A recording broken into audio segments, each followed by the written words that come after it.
Democracy That Delivers is brought to you by the Center for International Private Enterprise. Now to your host. Hi, everyone. Thank you for joining CIPE's Democracy That Delivers podcast. I'm Jenny Anderson, a program director on the Asia Pacific team. Today, we'll be discussing Cambodia, as after nearly 40 years, Cambodia has a new prime minister, Hun Manet, who is the son of the former prime minister, Hun Sen. What can we expect from Cambodia's new dynastic prime minister? To discuss this, we are joined by Charles Dunst, the author of the book, Defeating the Dictators, How Democracy Can Prevail in the Age of the Strongman. He is also an associate at the Asia Group and a fellow at CSIS. He is also a former foreign correspondent reporting from Cambodia, Vietnam, and Burma for the New York Times and The Atlantic. He has also written numerous opinion pieces for these outlets, as well as for the Washington Post, CNN, among many others. For our listeners, you will remember Charles from 3 recent episodes in which we discussed his book and issues involving Cambodia. So Charles, welcome back to the podcast. Thank you for joining. Thanks for having me back on. It's always great to do it. Excellent. Thank you. So maybe just to start, could you please walk our listeners through the lead up to this dynastic hereditary transition, perhaps mentioning the July elections and how the handover of power really came about? Sure. Well, off the bat, Hun Sen had been in power since 1985, and had been floating for a long time plans to transition power to his oldest son, Hun Manet. I think he really began discussing this in 2017, 2018, when I was actually living in Cambodia, and I remember him making all these pronouncements of, my sons are so well educated, of course they're going to have government jobs as ministers, as military people, whatever. And Hun Manet kind of steadily rose. Hun Manet, who was educated at West Point in the United States, actually on the U.S. government's dollar, and has a master's or a PhD, I think, from University of Bristol in the UK, kind of steadily was elevated up the military ranks. He was in the armed forces and kind of steadily rose up. And then in these elections this past July, which I think the observers said were neither free nor fair, kind of as expected, Hun Manet technically stood down from his military post to stand for an election in Phnom Penh, in the capital, because obviously to be prime minister, you need to technically hold a seat. So he won a seat, I think, in elections that were neither free nor fair, and was promptly elevated to prime minister. Hun Sen, though, is fairly young. I think he's 70 or 71. He changed his birth year a few years ago, so 70 or 71, and is still very much around power, even if he's not the one having the meetings with the visiting foreign dignitaries, or he's not the one going to New York for the UN meetings. He very much is still in the picture. And I think much of Cambodia's system still does revolve around him, even if his son is technically the prime minister. So I think that is the quick background around where we are now and kind of how we got there. Great. Thanks, Charles. And as you mentioned that Hun Sen, he's long campaigned for his son to become the next prime minister. So in a lot of ways, it seems like more of the same, other than now it's a hereditary sort of authoritarian sort of thing happening. But for Cambodians, it is a historical change. They've only known Hun Sen for the last 40 years as a prime minister. And as you said, Hun Sen still definitely like the power behind the throne. But Hun Manet is a new person. They've changed, the whole ministerial leadership. They are younger, often mainly the sons of the former ministers, but they are different people with different ambitions. Could this mean any change? Like, does this signal anything? Or, what are your thoughts on this? Maybe I'm a pessimist, but I tend to think it's a little bit more of the same, just in the sense that with this elevation of Hun Manet, there was deceptively some elite criticism kind of behind the scenes and some weird political machinations where some of the older people, the other ministers of defense, of interior, or whatnot, were kind of frustrated that Hun Manet was being elevated to prime minister without some type of, at least, contest within the party, where they said, well, my son should be prime minister, maybe I should be prime minister for a few years. There was this sense of, well, why should we just let the son take over? And one way, and the way, I guess, to mitigate that frustration was to hand other portfolios to these children. And I think the phrase people often use is princelings, which refers to the men, not the women, but there are a few women. I think the new central bank governor was the old central bank governor's daughter, who's maybe in her late 30s. So there were a lot of people like that who were elevated from, they were steadily kind of put into like deputy minister roles or for elevated from roles below that over the last few years. And then when Hun Manet took power, there very much was this generational handover, where basically all the ministers who were from Hun Sen's generation in their 70s or even 80s, who remember the war, who maybe participated in the war, remember the occupation, and kind of were this battle hardened generation who felt that they had won power and didn't want to relinquish it. The only way they were going to relinquish it, I think, without being angry, was essentially passing it to their children. So you have a Cambodian government now, like the old Cambodian government, that revolves around a few families. I mean, of course, it's the Hun family, but it also revolves around many of the other families of the folks who had the minister, or who were the ministers of defense, of interior, and all that. So I tend to think that the system is quite solid and that there isn't going to be much practical change on a day-to-day basis. That being said, I mean, when Hun Manet came into power, I think there was some hope among young people that, well, he's young, he studied in the West, he is just a little bit more, he's just a different type of leader than his father. I mean, certainly Hun Sen takes credit for delivering Cambodia from the wartime period. I think he takes credit for much of the country's economic development, but certainly for folks under 35, which is somewhere around 65, 67% of the population, there was frustration with feeling like he's the only guy we've known, but why is Cambodia lagging Vietnam? Why are we lagging Thailand? But Vietnam is really the specific comparison because they're like, we were in war at the same time, but Vietnam is so much more developed than us. Vietnam seems to be governed so much better than us. Why is that? And I think there was some hope that Hun Manet, because of his foreign credentials, particularly his Western credentials, and the fact that he's just younger, would come in and maybe set Cambodia on a more Vietnam-like track.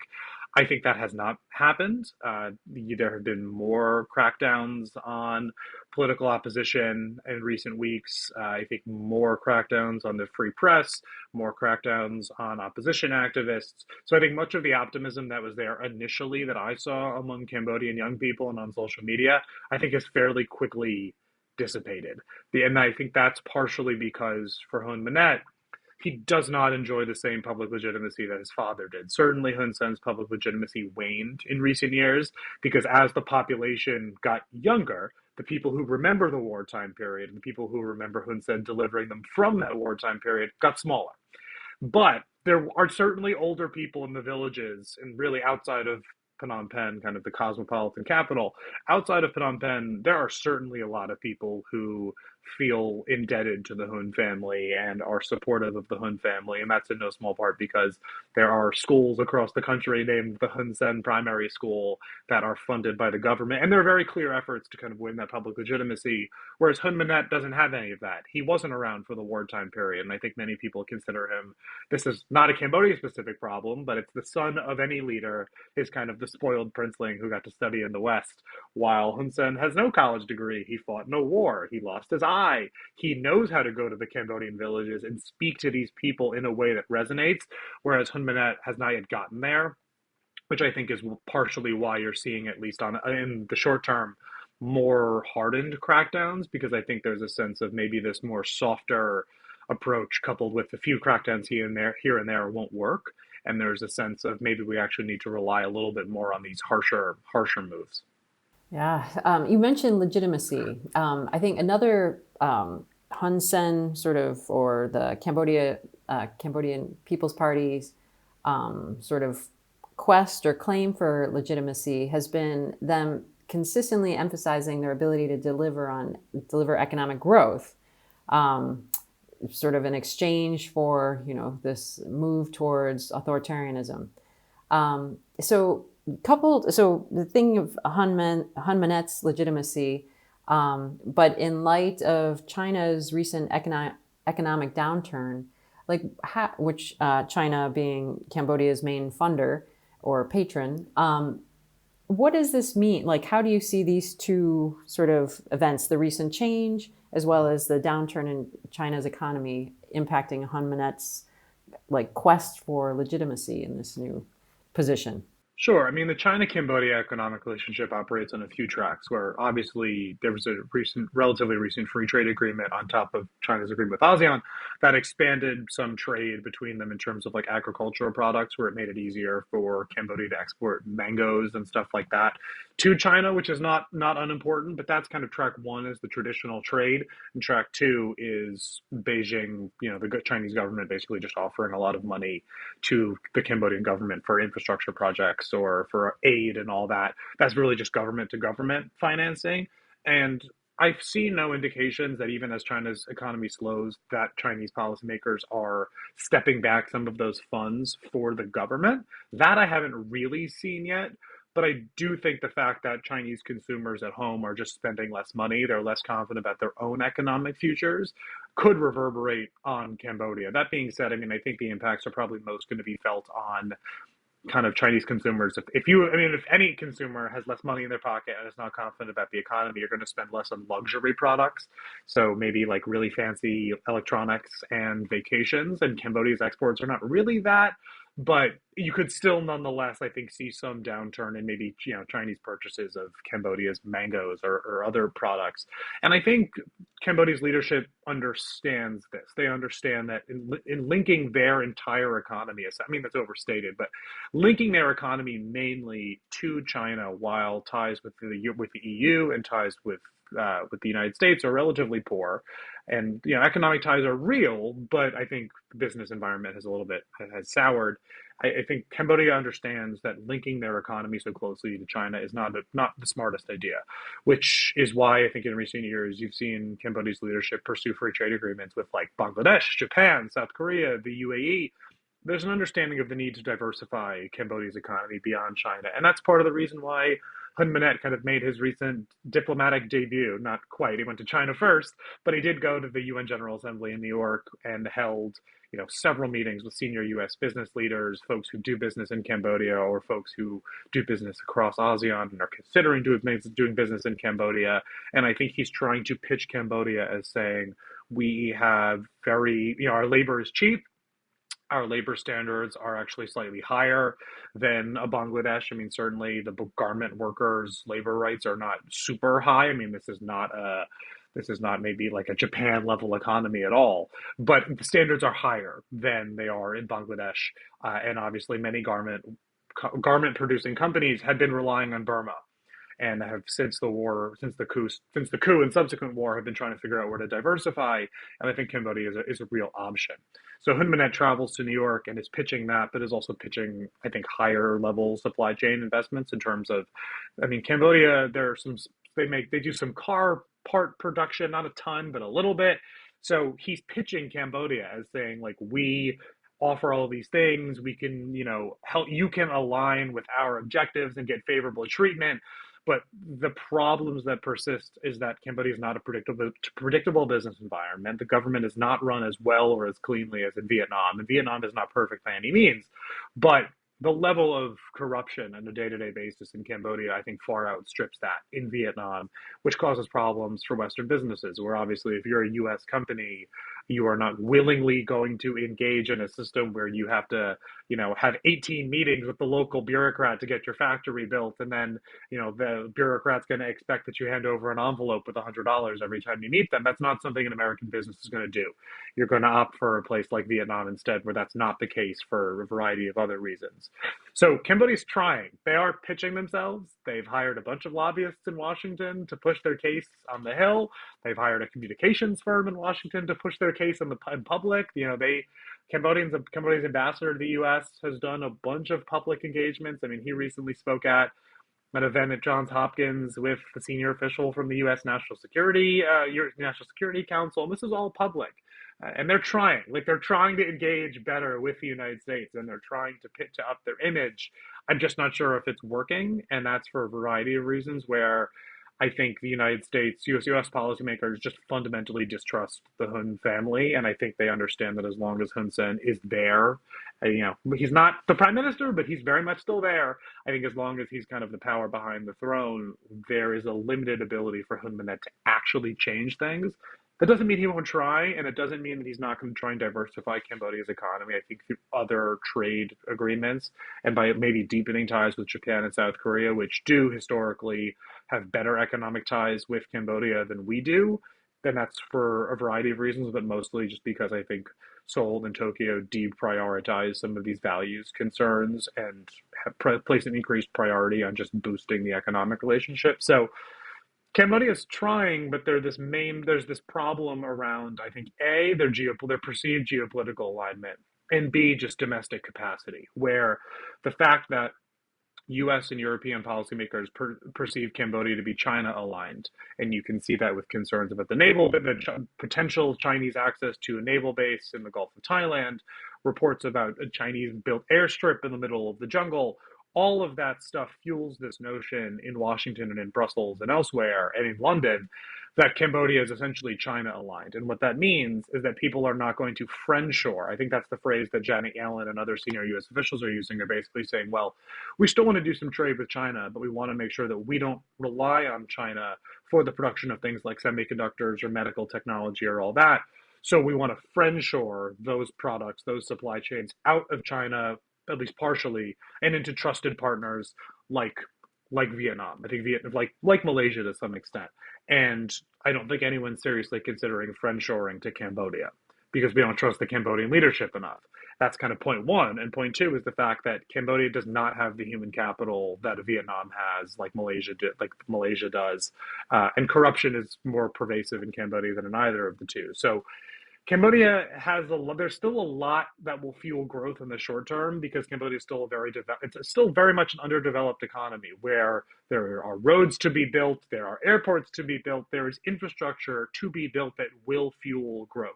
I mean, Cambodia's growth is around 6% every year. I mean, it's quite high, but that's kind of like China's growth rates when China was underdeveloped, that you're starting from such a low base that there are just heaps of roads, internet cables, and potential middle class to buy phones and cars, all these things that boost growth. But I think Cambodia is at risk of stagnating once you kind of get that infrastructure because they are not trusted as a friendshoring partner and because their human capital is limited and because corruption remains so pervasive. Yeah, there's a lot to unpack there, Charles. Thinking of Cambodia's, just for our listeners, understanding of the region. I mean, Cambodia, Vietnam. Vietnam has really, there's so many changes happening in Vietnam. There's so much. I mean, it's such a dynamic relationship, especially with the U.S. They were one of the first to sign up to the Biden administration's Indo-Pacific Economic Framework. President Biden was just in Vietnam to sign the U.S. Vietnam Strategic Comprehensive Partnership. So maybe could you place Cambodia sort of for our listeners, like in the region? Here's Cambodia, but next door is Vietnam and then Thailand. Like, what's sort of the situation for Cambodia? Like, what's happening there in the region? Yeah, I mean, the region, at least for the moment, is blessed, I think, by a little bit of stability, with the exception of Burma. I mean, obviously, Burma is just like a massive problem, and the war shows no sign of ending, and that carries ramifications for everyone from India to Thailand to Bangladesh in China in terms of refugee flows and all that. But Cambodia doesn't border Burma, so Cambodia actually is, I think, fairly stable in the sense that there's no war on its borders. Ties with Thailand are improving. I think Thailand's the new prime minister, recently visited Phnom Penh for senior meetings, basically to say we want to revitalize the relationship and just be on good terms. And Cambodia-Vietnam ties, despite the fact that both of the publics tend to not like the other publics, and there's historical resentment for Cambodians of the Vietnamese, because the Cambodians say the Vietnamese kind of colonized us and occupied us, where the Vietnamese are kind of have similar frustrations with the Cambodians. So despite public ties not being great, I don't think there are many folks in both countries who don't like the other country. Official ties tend to be pretty solid, and that's largely stemming from the fact that Hun Sen was first put in place in 1985 by the Vietnamese government that was occupying Cambodia at the time. So there's historic closeness there, even if I think the Hun family tries to play it down because of Cambodian resentment for Vietnam. But the official ties in the region are pretty good. I think the problem that Cambodia has is they're just at risk of being overshadowed by nearby neighbors, where I can tell you, U.S. policymakers are much more focused on Vietnam and much more focused on Thailand. Thailand's a little tricky, just given, I think, what many folks would call democratic backsliding in recent years. But Thailand's a U.S. ally. Thailand's the oldest U.S. ally in Asia, and we tend to forget that at times. And certainly, I think the U.S. does not trust Thailand the same way that we trust a Singapore, which is not technically an ally, or the same way we trust Japan. I think there are hesitations about sending certain U.S. military technology to Thailand because Thailand is perceived to also be somewhat China aligned, or at least balancing in one way or another. But Thailand's a big country with a big market and a huge industrial base, particularly in things like automobiles, where they're now trying to attract foreign business to win some of these electric vehicle supply chains. Vietnam does not quite have that industrial base, but has lower labor costs and is attracting a lot of foreign investments in everything from electronics production, semiconductors, and to some extent EVs. And Cambodia is kind of caught in the middle and having not really, it's a small country, it's only around 16 million people. There isn't a big middle class to buy many of these Western products, and it doesn't really have the industrial base to build many of these Western products that need to be, or people perceive that need to be moved out of China. So I think honestly, US policymakers and business people tend to think about Cambodia in the same broad realm as Laos, which is, I think, probably not positive for Cambodia because Laos is just much more quiet than Cambodia. There's much less going on. There are less people. It's much, I would say, a significantly poorer country.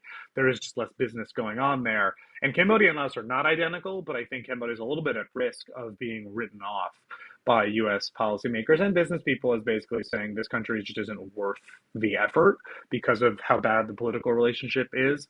That being said, I think as Cambodia does build infrastructure and move slightly up the supply chain, there are opportunities to sell, Western products in Cambodia. I think there still is no McDonald's, which is kind of funny to me, but there's like a strip in the middle of Phnom Penh where there's a Carl's Jr., there's a KFC, there's a Burger King. They're all around the corner from each other.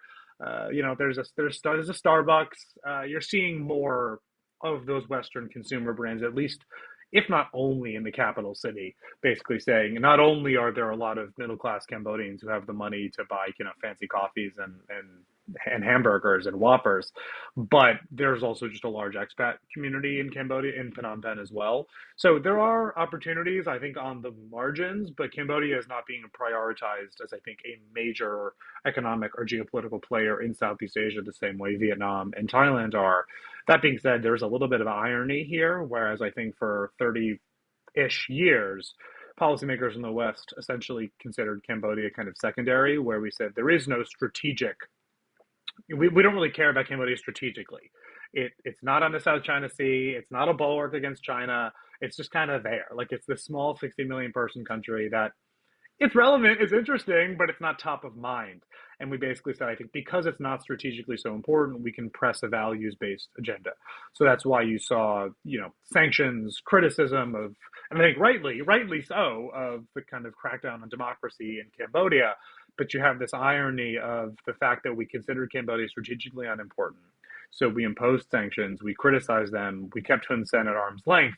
Hun Sen in turn said, well, I don't need to strive to be on better terms with you while I am going to crack down on home. So let me just turn to China. And that has now manifested in the potential of China having a military base in the Gulf of Thailand. So there's this irony which is very strategically important to the United States. So the irony is by kind of deciding that Cambodia was not strategically important for 30 years, we did kind of push them. And I mean, Cambodia has a lot of agency, and Hun Sen ultimately chose China, but certainly U.S. policy and Western policy played a role there. So by treating Cambodia as strategically unimportant, we did kind of set the stage for them to move towards China, and then that has now made them strategically important yet again. So I think U.S. policymakers at the Pentagon or whatnot, that's their chief concern about Cambodia, is how do we mitigate China's military presence there. And for what it's worth, I think the Western headlines slightly, not overstate the case, but maybe honestly misstate the case in that China does intend to have access to this military base in the Gulf of Thailand in Cambodia, but by all reports I've seen, they're going to have access to zero point 0.1 square miles of the base. They're not going to have the entire base. They're going to have a part of the base. So this is not a huge concern in terms of China is not going to be flying fighter jets from this small port in the Gulf of Thailand. It's more so a surveillance issue of basically saying China could set up shop there and surveil the Thais and surveil U.S. Thai engagements and surveil U.S. transits in the South China Sea and all that. So it's not to say it's unimportant, but this is kind of, I think, these are the topics top of mind for both US policymakers and US business people thinking about, well, why do we invest in Cambodia? Why should we not invest in Cambodia? And for policymakers basically thinking, well, what are our priorities? And I honestly think it's Cambodia itself is not a priority. So this all has taken a little bit of the backseat. Thanks, Charles. That's, yeah, hopefully people are listening. I think your point about not paying attention to Cambodia has led it to a point where we need to pay attention, at least from the US administration's perspective. We don't have that much time left in our podcast, sadly. Is there something you wanted our listeners to think about, know about in this time of transition in Cambodia, either looking back at Hun Sen's sort of legacy, like looking backwards, or looking forward? Are there things we should be watching for that can indicate somehow, or the sort of trajectory of the country and where it might go in the future? Yeah, that's a hard question. I mean, thinking about political trajectory, I think we're stuck on this same path until Hun Sen is out of the picture. And I think he said that his parents lived till they were like 100 or something. So I don't anticipate that coming anytime soon. He seems to be in relatively good health. But I think we are kind of stuck in more of the same, at least for the foreseeable future. But that being said, I think it's worth paying attention not necessarily to what Cambodia does domestically, but what they say. And I know that's kind of the flip side of what everyone else says, where everyone tends to say, like, don't pay attention to rhetoric, but pay attention to action. But I think it's important for US policymakers and business people across the West and elsewhere to somewhat, not divorce, but to think about Cambodia's domestic crackdowns and Cambodia's foreign rhetoric as two different things, where they are aimed at different audiences, where Hun Sen and Hun Manet, their main goal is, let me hold on to power. So they are going to crack down on civil society activists. I think they are going to crack down on political opposition. But at the same time, their ambassador to the United States is going to give very nice interviews in the Western press about how Cambodia is not aligned with China and about how Cambodia does seek Western investment. Hun Manet is going to go to UNGA and meet business leaders and say, I want your investment. They are going to hire Washington lobbyists and comms people to basically make their case that we do want more Western engagement. And they're trying. I mean, this was when President Biden hosted his ASEAN summit, well, two ASEAN summits, when I guess Hun Sen was Prime Minister, I think, for both of them, or at least for the first one. When he came, he finally got his Oval Office meeting with President Biden, and Hun Sen has been denied a White House meeting forever because of his kind of human rights crackdowns and all that. And when many of other ASEAN leaders, I think folks from Indonesia and Malaysia, were kind of less sanguine on this idea of traveling to Washington for a summit, were just kind of not so into it when it didn't seem like there were tangible deliverables, Hun Sen was the one pushing for it. And that's not because he has an affinity for the United States, but because he wanted an Oval Office meeting with President Biden. He wanted to tell President Biden that all the news about the Riam naval base, the Chinese access to it, is not real. So they're trying. The government is trying very, very hard to just rhetorically improve the Western image of the country, and particularly of the country's economic prospects and the ability to cooperate business-wise. I have yet to see any indications that it's working, but I do think for American investors in like non-sensitive sectors, there certainly are some opportunities in Cambodia in terms of things like consumer products, at least for that middle class in Phnom Penh. Cambodia will continue to want infrastructure assistance. Certainly, if I ran a semiconductor company, I would not be moving my supply chain to Cambodia. That's just me. But I do think there are lots of opportunities on, things like some of these luxury products, things like fancy makeup and movie theaters and all of that. The Cambodia is young, it's vibrant, it's dynamic, despite kind of a little bit of a slightly sclerotic government. So I think the reason to be optimistic about Cambodia is its people and just how kind of young and energetic and, innovative they can be.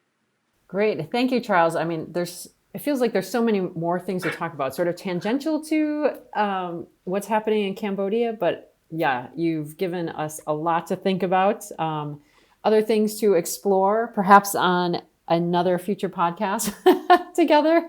Sounds good. Wonderful. Yeah. Thank you very much, Charles, for coming back to the podcast, for walking us through this hereditary dynastic transition. And we look forward to you coming back on the podcast to talk more about this. And to our listeners, thanks very much for listening. We hope you join us for the next one. Listen and subscribe to SIPE's Democracy That Delivers wherever you get your podcasts.